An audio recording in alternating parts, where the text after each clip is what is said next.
Hello everyone, welcome to Techavro. Today in this video I'm gonna show you how to disable notification in Snapchat. Before starting the video, please subscribe to Techavro. So let's get started. For this you have to go to your app, then long press on your Snapchat. Press on this icon, click on notification. Here you can see all of your notification. You can turn off the button off individually, or if you want to disable your all notification from Snapchat, you just have to turn off the button. That's it. So this is how to disable notification in Snapchat.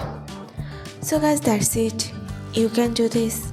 I think this video is very helpful to you. If it was, then give a thumbs up and hit the subscribe button, and thanks for watching.